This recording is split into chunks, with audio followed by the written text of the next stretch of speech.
Bem-vindos ao Casa Comum, encontro à quarta-feira de Mariana Vieira da Silva e Eduardo Pacheco, aqui na Renascença. Bem-vindos de novo, vamos conversar mais à frente sobre questões europeias. Para já, estamos nas horas seguintes ao debate da última noite entre António José Seguro e André Ventura. Mariana, parece-lhe que Seguro optou pela melhor estratégia no debate, face àquilo que o esperava e face também a um conjunto de declarações de apoio a António José Seguro no campo político do centro-direita, nessa perspectiva. Bom, eu julgo que o debate foi dentro do esperado e acho que também não podemos avaliar as estratégias apenas do debate, porque a verdade é que António José Seguro tem, desde que se apresentou, a mesma estratégia e foi uma estratégia vencedora e numa estratégia vencedora não se mexe. E, portanto, a ideia de ter um discurso do qual realçasse principalmente a moderação, não era agora que me parece que fizesse sentido mudar a estratégia. Julgo que, perante isso, como André Ventura tinha como grande prioridade parecer menos assustador, parecer um bocadinho mais, enfim, não se pode nunca utilizar a expressão moderado, mas tentar reduzir um bocadinho aquele vociferar permanente e etc., julgo que de alguma maneira o conseguiu, tendo dito muitas vezes que concordava com António José Seguro, um bocadinho para forçar uma certa normalidade. E, portanto, não me parece que tenha sido um debate muito interessante. Fiquei hoje até surpreendida com o número de pessoas que resistiram àquelas quase 2 horas, que aparentemente foram muitas, mas diria que António José Seguro fez o que devia, que foi seguir a sua estratégia, não era agora que ia mudar completamente de registro, e André Ventura beneficiou um pouco disso porque se tentou colar um pouco mais. Para aquilo que me parece ser a grande questão desta segunda volta, que é levar as pessoas a sair de casa, a ir efetivamente votar. Não me parece que tenha sido um debate particularmente interessante. Eduardo, também a sua perspectiva sobre o debate. Já vamos à questão mais central, da questão do centro-direita e dos manifestos. Muito boa tarde. Eu vou utilizar uma expressão mais plebeia, que é dizer, foi uma grande seca. Sinceramente, eu acho que deu quase para dormir e, portanto, eu estava à espera de um debate mais vivo e, sobretudo, com mais profundidade em muitos dos assuntos, porque não foi. Mas isso não é bom, pois não, Duarte? Não, de todo. Quer dizer, tem que ser dito que não resvalou para coisas pessoais e, como vimos noutros debates, que é para a lama, que é uma coisa negativa, mas, portanto, eu costumo dizer que pareceu aquele jogo em que as equipas entram para o empate. E para o empate sem golos. É deixar passar aquilo.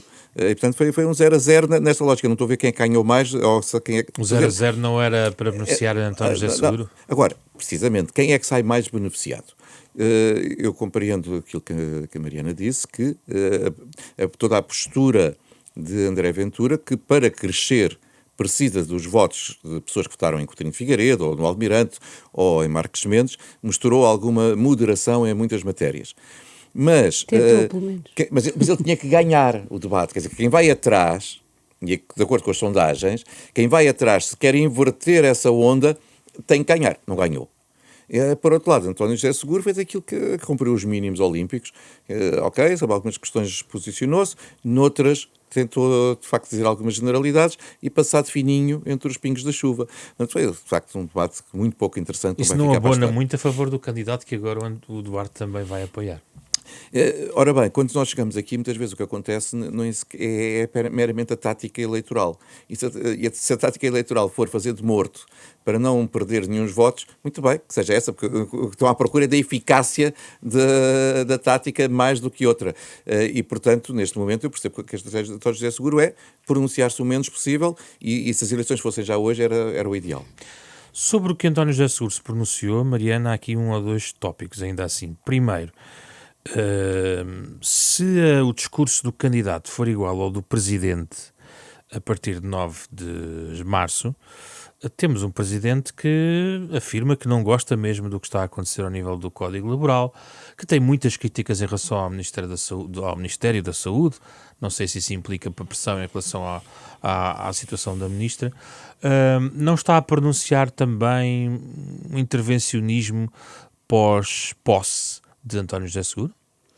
Vou só um bocadinho atrás, porque acho que sobre André Ventura vale a pena dizer que quando este processo começou, o que André Ventura queria era, no fundo, ter mais uma espécie de primeira volta para aquilo que ele efetivamente quer ser primeiro-ministro. E desse ponto de vista eu acho que o debate ontem foi bom para ele.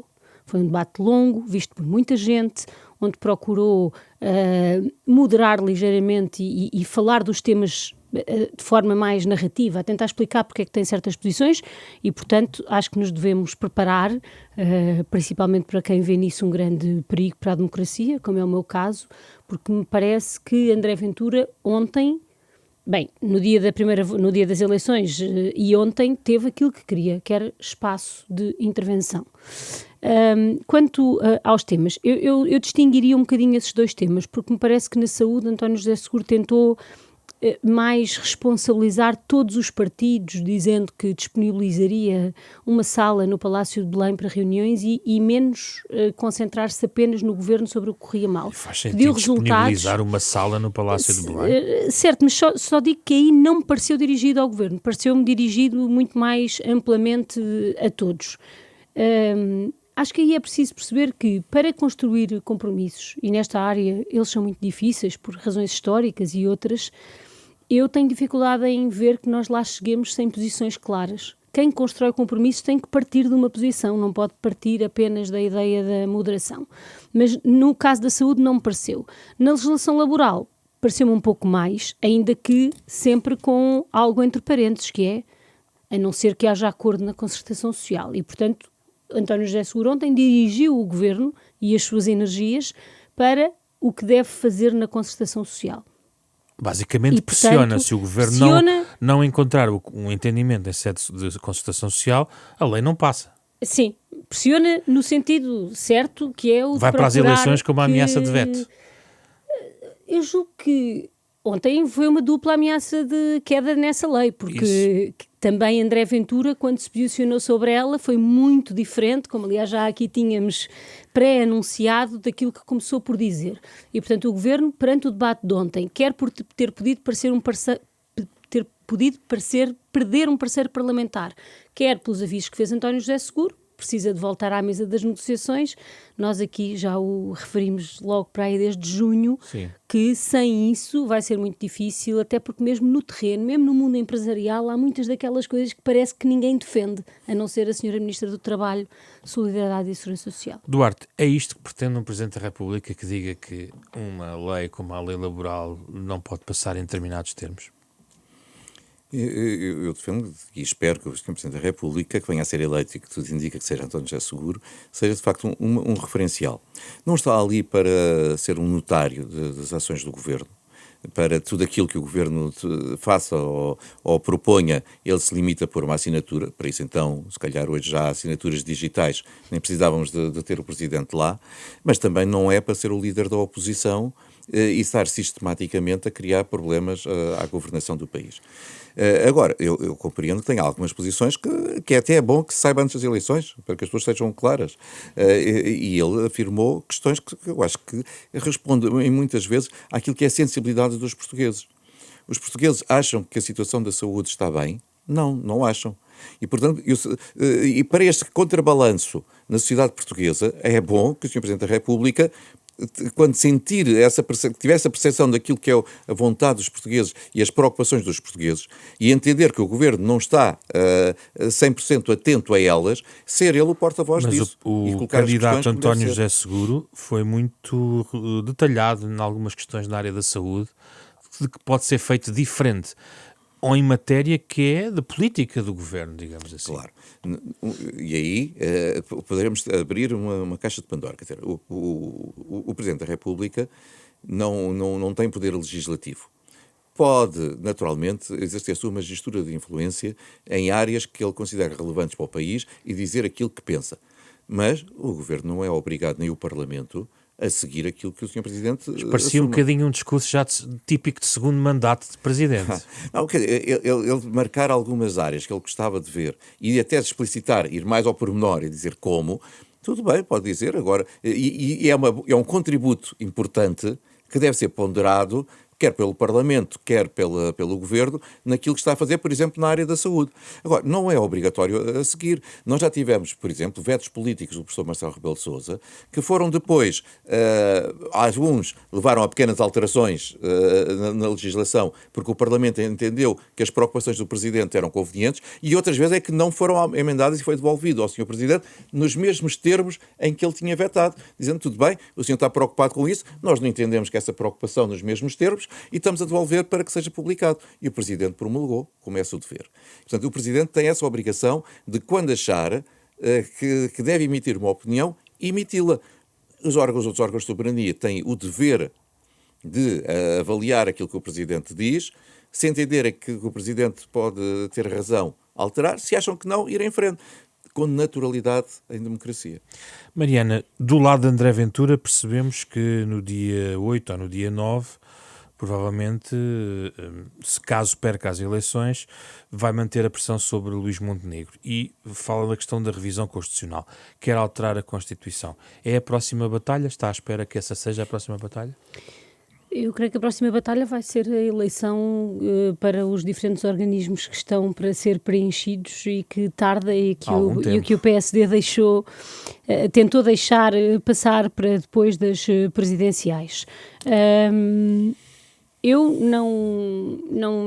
Se Luís Montenegro, depois de tudo isto, de não se pronunciar neste momento, decidir dar o braço a André Ventura numa revisão constitucional do tipo que André Ventura deseja, julgo que está a traçar o seu destino de abandonar o centro.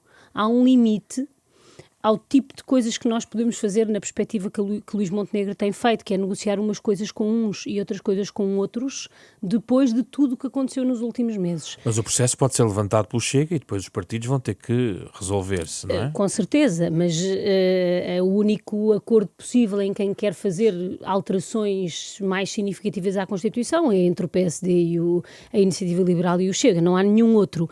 E, portanto, por isso digo e disse aqui logo na noite eleitoral, que a forma como Luís Montenegro se decidiu posicionar e tudo o que tem acontecido desde então limita-o bastante nas escolhas futuras, porque agora cada passo que der também é lido à luz de se ter tentado manter neutro numas eleições relativamente às quais só tem a perder, que foi o que me parece que fez. Não sei se o Chega o fará. Julgo que também depende um bocadinho da legitimidade com que se sentir depois desta segunda volta, ou seja, da capacidade que tem se tem mais votos do que Luís Montenegro? De crescer substancialmente face à sua primeira volta, e também por isso é que vejo tantas pessoas empenhadas em garantir que não é esse tipo de vitória que uma derrota de André Ventura pode constituir. Duarte, que estava a abanar a cabeça, o que é que discorda? Primeiro, a revisão constitucional está longe de ser prioridade para o país e para o Governo. Mas o André Mas pode Ventura... ser para André Ventura. Claro. E isso ficou evidente logo quando, num rasgo de alguma loucura, a própria Iniciativa Liberal avançou isso, o Rui Rocha, logo a seguir às eleições, que era a grande prioridade para o país. Claro que ficou a falar sozinho. Ora bem, o mesmo pode acontecer aqui. Quer dizer, se o Chega de repente aparece com um projeto de hipótese, pode ser desencadeado por qualquer deputado, pode ser desencadeado por processo. O que obriga os partidos também a vir a jogo. Ou não irem. Ponto. E podem não ir a jogo. E se não forem a jogo, já sabe que aquilo é um processo muito rápido para ser chumbado. Portanto, não é prioridade. Quer dizer, aliás, isso é para marcar a agenda política, se for assim, é para marcar a agenda política, não é para fazer uma revisão constitucional real. Porque para fazer uma revisão constitucional real, primeiro iniciam-se conversas, negociações, para ter a certeza que há ambiente político para avançar com isso. E se chega a avançar sozinho, eu, por mim, deixava-o a falar sozinho, sem stress nenhum. Duarte, o apoio de figuras do centro-direita a António José Seguro poderá ter uma fatura na volta? Carlos Moedas deu a entender que Seguro depois vai ter que ter atenção a este apoio mais à direita ou no centro-direita que vai recolher nesta segunda volta. Eu penso que basta que António José Seguro seja ele próprio. Ou seja, uma pessoa moderada, uma pessoa que está no centro-esquerda, que sempre conseguiu gerar entendimentos com os outros partidos do centro-direita, basta que seja ele próprio. Como digo, ninguém está à espera de um presidente que seja um simples notário, mas se ele for aquilo que é, facilmente teremos um relacionamento impecável, quer institucional, quer político, entre o governo e o... Não dará um conforto especial a José Luís Carneiro? Permita-me só, e acresce que António José Seguro, até porque é uma pessoa relativamente nova, posso dizer isto, que eu como sou um pouquinho mais novo do que ele, já fico mais simpático na fotografia, porque é uma pessoa relativamente nova, tem a ambição natural de fazer um segundo mandato. E ao fazer um segundo mandato sabe perfeitamente que os votos que vai ter agora do centro serão novamente importantes daqui a 5 anos. E para isso não pode nunca atirá-los pela borda fora, porque não põe em causa a sua reeleição. Aliás, já temos um candidato pré-anunciado, Coutinho de Figueiredo, e por isso é bom que ele comece a trabalhar para o centro. Mas acha que ele vai dar um conforto especial a José Luís Carneiro? O Orçamento de Estado está aí à frente? Pode, na lógica de que, como fez o professor Marcelo Rebelo de Sousa, quando percebeu que há determinados documentos ou momentos que são momentos decisivos, o professor Marcelo chamou os partidos em vésperas da aprovação do Orçamento de Estado para assegurar que o Orçamento era aprovado. Ainda até durante o tempo já da segunda, já após Geringonça, mas ainda quando o governo era presidente António Costa. E procurava isso porque percebe do valor da estabilidade. Sendo um presidente socialista e dependendo dessa viabilização do Partido Socialista, é normal que ele tenha uma influência junto de José Luís Carneiro e que isso também favoreça a posição de José Luís Carneiro dentro do PS para assegurar que é esse o sentido de voto final em sede de orçamento. É mesmo uma pergunta para a Mariana Vieira da Silva, esta parte de António José Seguro, no fundo auxiliando o trabalho de José Luís Carneiro, mesmo que não o faça de forma direta. Se há coisa que sabemos sobre António José Seguro, e julgo que foi isso que o ajudou tanto na primeira volta e que o fez chegar como o candidato mais votado à segunda volta, é que a sua prioridade não vai ser olhar dessa maneira para o Partido Socialista. Mesmo quando ele próprio era secretário-geral do Partido Socialista, teve nesta ideia do consenso com o PSD um elemento fundamental da sua ação e, portanto, enquanto Presidente da República, mais facilidade terá em fazê-lo e, portanto, julgo que... e também por isso é que a vida de André Ventura é tão difícil nestas eleições, porque ninguém está a ver que vá surgir a partir de Belém nenhuma ação concertada de defesa do Partido Socialista e essas coisas que o André Ventura diz. O que me parece do lado do Partido Socialista que se coloca é, passando a ter em Belém um presidente muito centrado nesta agenda dos compromissos, que era uma agenda que Zé Luís Carneiro estava a tentar, a ser bastante ignorado pelo PSD nessa matéria. Pode ter mais casos de sucesso, mas também se diferenciará menos, ou seja, é também a agenda de Belém. E, portanto, acho que o Partido Socialista já acha isto há muito tempo e, portanto, também não é nada de novo, precisa de encontrar novas agendas políticas, novos temas para trazer ao debate político e precisa de fazer isso já a partir do próximo Congresso, que, como já disse, é uma questão que se coloca depois. Duarte, Coutinho de Figueiredo apresentou o movimento. Lembro-me que Freitas do Amaral também apresentou o movimento e acabou por não ter uma grande expressão.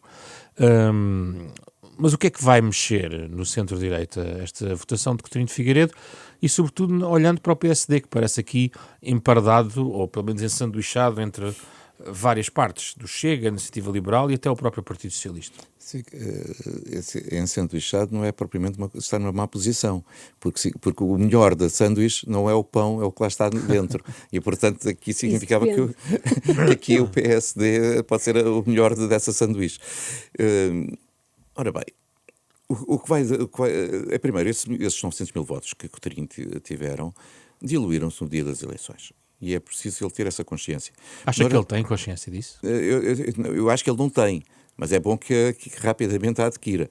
E nós temos vários exemplos, quer dizer, no passado, Freitas do Amaral teve muito mais e não fez nada com isso, mas, por exemplo, Manuel Alegre, quando teve um resultado expressivo, mais de 1 milhão de votos na altura, chegou-se a falar que ia criar um movimento cívico de reflexão, etc. Mas depois não, quer dizer, porque os votos, o outro confronto é nos partidos, não é por esta via. Fernando Nobre teve um excelente resultado contra Cavaco Silva. E depois fumou-se. Nem eleito par conseguiu ser. É verdade, é verdade. A mesma coisa com Sampaio da Nova, portanto, quer dizer, os votos acabam naquela noite. É uma maioria circunstancial. Daqui a 5 anos, independentemente de quem sejam os candidatos, quer dizer, o reajuste será diferente. Mas há uma diferença, é que o Coutinho de Figueiredo está associado mais a um partido do que Fernando Nobre ou outros candidatos que estavam. Ou seja, esses votos poderão desaguar, por exemplo, na Iniciativa Liberal? Não, de todo. De todo. E voltamos ao passado, isso já não foi assim no passado. Quer dizer, o facto de Mário Soares vencer as eleições, como venceu a primeira vez, não impediu que Cavaco Silva a seguir tivesse a maioria absoluta. É só maior, porque ali houve claramente uma fricção entre centro e direita. E Mário Soares é eleito, um ano depois Cavaco Silva passou da maioria relativa para a maioria absoluta. Porque há outra versão, portanto, segundo a qual não passa. A pressão vai ser, aliás, sobre Mariana Leitão, dentro da Iniciativa Liberal. Aí poderá sempre, na lógica de ele teve um resultado melhor do que o partido e isso pode abrir. Acha que não? Eu acho que não, porque os votos não são transmissíveis. Quer dizer, alguém acredita, vamos sinceramente, com maior ou menor insatisfação ao governo, não é esse o debate que eu quero, mas que a AD, se fossem eleições legislativas, tinha 11%. Claro que não tinha 11%. Podia não ganhar, até põe essa hipótese na mesa. Não há ali franjas mais jovens que o PSD tem que cultivar. Como é óbvio, tem que há aqui um cartão amarelo nessa perspectiva. Eu acho que um dos problemas que ficou claramente identificado é que os partidos tradicionais, mas sobretudo, neste caso a AD, não têm conseguido ter uma linguagem e uma forma de comunicação dirigida especialmente para os mais jovens. Que hoje, por exemplo, não ouvem televisão, não veem televisão, nem ouvem rádio. Eu vejo pelos meus filhos. A minha filha um dia destes mandou... Não ouvem rádio, mas deviam. Pois deviam. Mandou retirar a televisão do quarto e tirá-la porque estava a ocupar espaço. Porquê? Porque nunca a liga. Nunca a liga. Quer dizer, portanto, e os partidos pensam que é a fazer uma arruada de 5 minutos para ter 2 minutos de televisão e se garante os votos, esqueçam, nomeadamente para os jovens. Portanto, tem claramente de mudar. Agora, o problema que pode acontecer, sim senhor, para o centro-direita, é que é o efeito de mobilização e de perca da aversão a André Ventura. A ideia de votar pela primeira vez no Chega ou em André Ventura? Eu acho que esse é que é o grande problema. Na semana passada. Porque a partir do momento em que se vota uma vez, se as pessoas não estiverem satisfeitas, já não têm o engulho a votar uma segunda. A taxa de rejeição tem vindo a descer. E se ele continuar com este registro e tiver 30% dos votos ou mais, significa que a taxa de rejeição continua a cair. E, portanto, esse é que é o perigo para o PSD e para a Iniciativa Liberal. Mariana, alguma nota sobre esta matéria antes de passarmos ao tema europeu? Eu julgo que, de facto, este movimento de Cotrim, não sei se ele alimenta a ilusão de que isto lhe trará alguma coisa nas próximas presidenciais, mas coloca principalmente em causa a Iniciativa Liberal no Parlamento.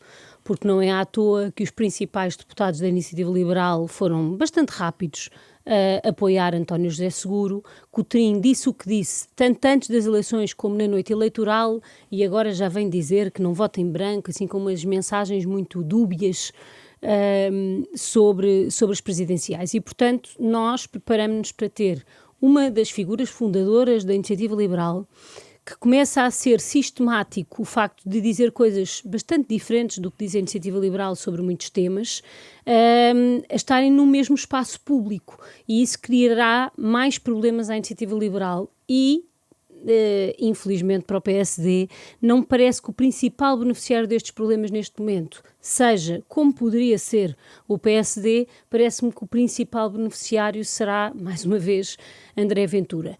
E, portanto, esta ideia que não é preciso afirmar a identidade de cada força política, as suas principais características, e podemos andar a fugir dessa identidade, acaba por beneficiar, e isso é o momento preocupante que vivemos, sempre aqueles que não têm nenhum problema em afirmar a sua identidade, as suas posições, mesmo que elas sejam completamente erradas, dizem-no com muita clareza. E o que se vê é que a maior parte dos outros partidos tem uma grande incapacidade de falar com tanta clareza e eu julgo que isso vai ser visível neste cruzamento entre Cotrim e a Iniciativa Liberal. Tema que voltamos na próxima semana. Vamos ao tema europeu desta semana, marcado pelo acordo entre a União Europeia e a Índia. Contamos neste espaço com a opinião de Ana Miguel, eurodeputada eleita pelo CDS-PP. A sua leitura em relação a este acordo entre a União Europeia e a Índia? Bom, muito obrigada pelo convite, em primeiro lugar. No contexto geopolítico é um acordo de facto bastante importante, porque representa este reposicionamento estratégico da União Europeia e, acima de tudo, aprofunda a nossa relação com uma das maiores economias emergentes do mundo. Nós tivemos esta guerra tarifária, que ainda assistimos a algumas ameaças recentes, nomeadamente com a questão da Groenlândia, que expôs este facto de que quando as tarifas são usadas como armas económicas, quando nós estamos dependentes de um único parceiro dominante, transforma-se num risco essencialmente para a nossa segurança económica. É por isso que nós temos acelerado as negociações com os acordos com parceiros com a Índia ou o Mercosul, porque significam nós ampliarmos esta nossa rede de parceiros para impedir que a política comercial possa ser capturada por conflitos geopolíticos. Nós estamos a falar de um acordo muito relevante, porque significa cerca de 4 mil milhões de euros em poupanças anuais em direitos aduaneiros para as empresas europeias, uma potencial duplicação das exportações da União Europeia para a Índia.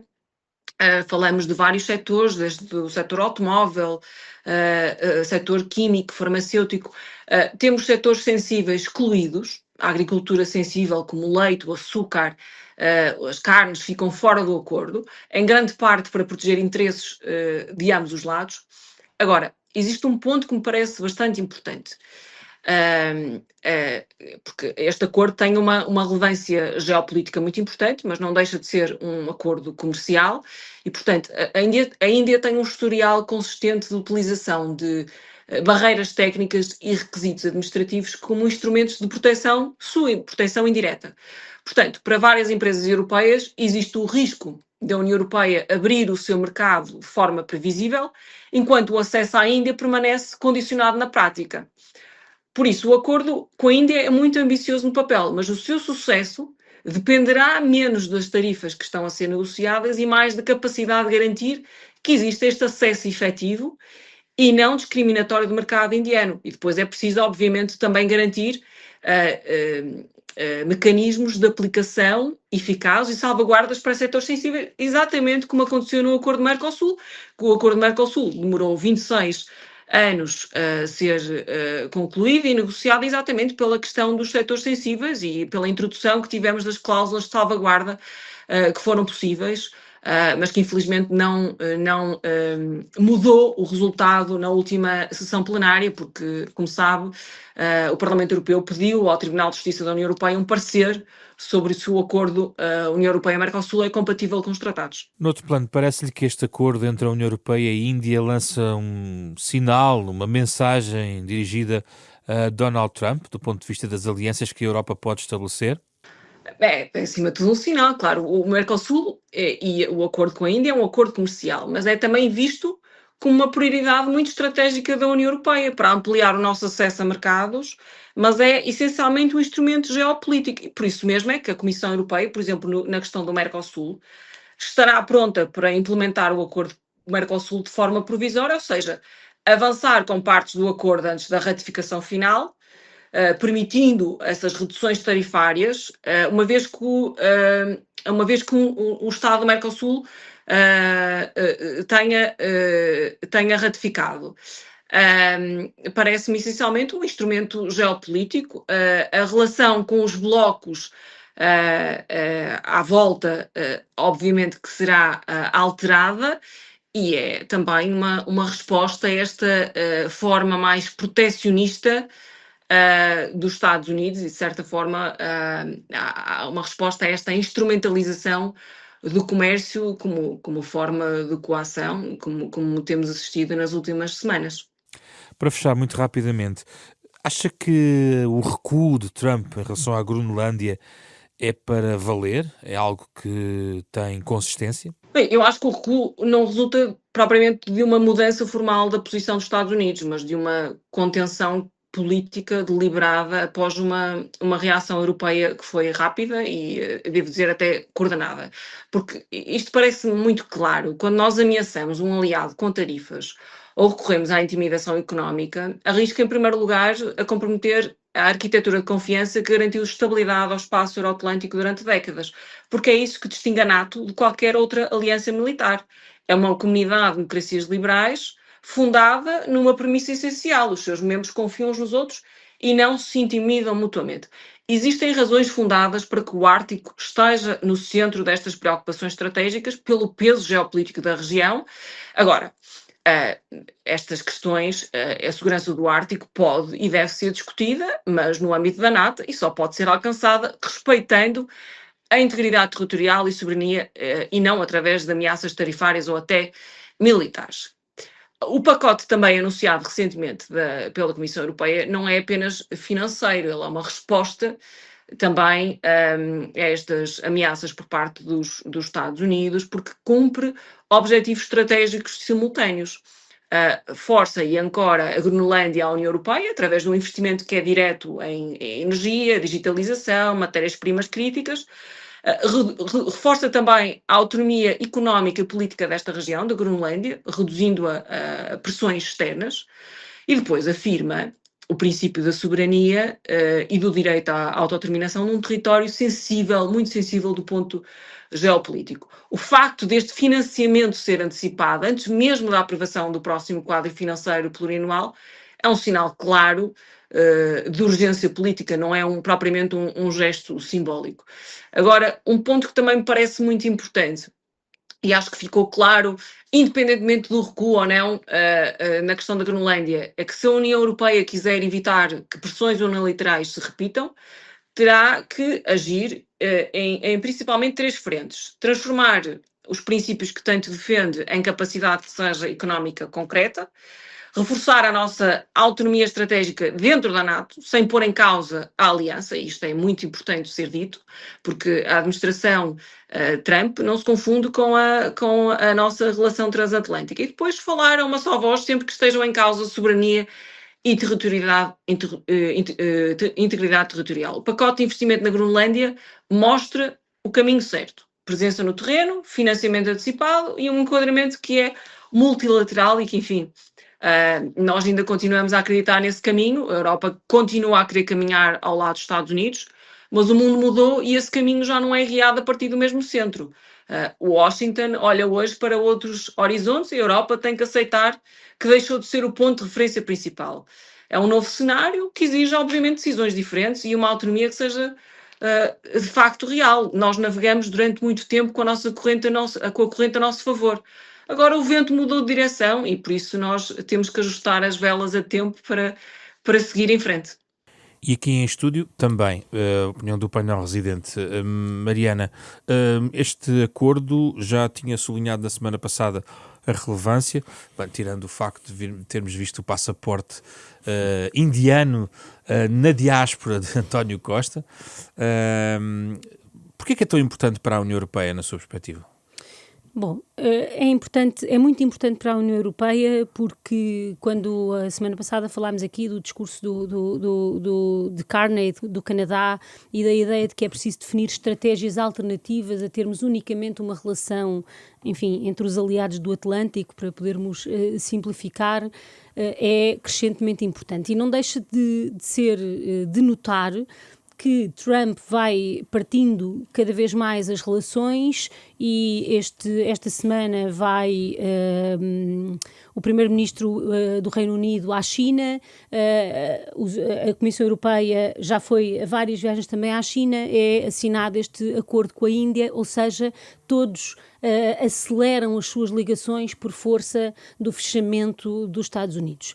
E, portanto, é muito importante do ponto de vista económico, do ponto de vista estratégico, o acordo vai além de um mero acordo de mercado, e é também importante para António Costa, e não é muito habitual fazê-lo, mas hoje queria fazê-lo, porque estas negociações estavam paradas há muito tempo, quando na presidência portuguesa da União Europeia, António Costa organizou uma cimeira Europa-Índia, e é a partir desse momento, e até hoje, já sabemos que na Europa leva tudo muito tempo, mas apesar de tudo 5 anos é bastante menos que os 25 do Mercosul, e por isso é também uma vitória portuguesa, porque foi o país que na sua presidência promoveu esta reaproximação e naturalmente enquanto o presidente do Conselho Europeu.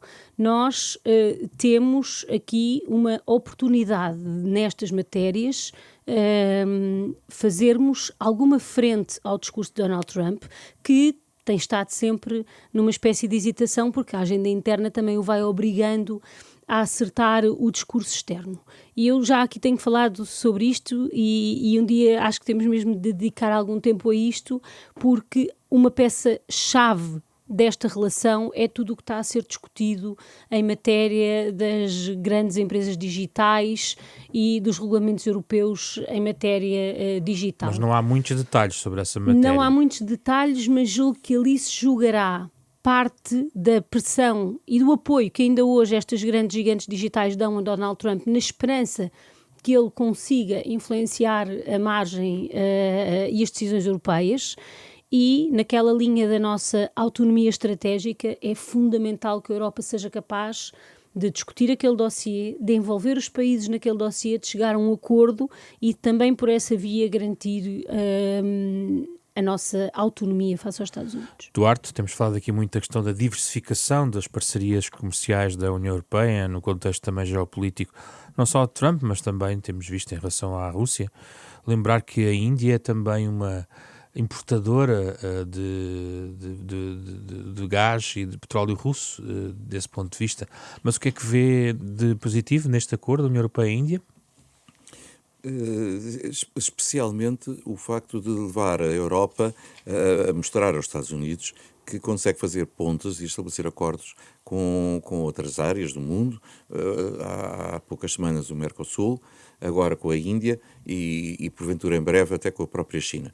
E aqui com a Índia, com esta situação. Não é só os 2 mil milhões de pessoas que correspondem a este mercado agora, só da Índia com a União Europeia. É também o facto de a Índia ser a maior democracia do mundo. Ao contrário de outras... Com grandes desigualdades. É claro que tem desigualdades, mas do ponto de vista das pessoas serem livres de votar, votam. Ao contrário de outros países com quem nós também estamos a negociar parcerias em que não preenchem esse requisito. Por fim, dizer que de facto este acordo foi possível e aqui prova muitas vezes que o relacionamento entre líderes é fundamental. Todos nós recordamos da Thatcher e Reagan, ou Kohl e Mitterrand, que estavam em áreas políticas diferentes, mas que decidiam as coisas e as coisas eram para fazer, e aqui entre António Costa e o Primeiro-Ministro Modi. Sem dúvida alguma que há aqui uma relação pessoal de estima, de amizade, de consideração, que facilitou e muito o desenvolvimento num espaço de tempo, de facto, para a União Europeia relativamente curto deste acordo. E eu quero saudar isso porque eu acho que ganhamos todos, europeus, indianos, dessa relação tão boa entre os dois líderes. 1 minuto para cada um suplemento Trump habitual do nosso espaço. Acha, Mariana, que o recuo de Trump na questão da Groenlândia é para valer? Isto é como uma sobremesa, parece. É um bocadinho. Não.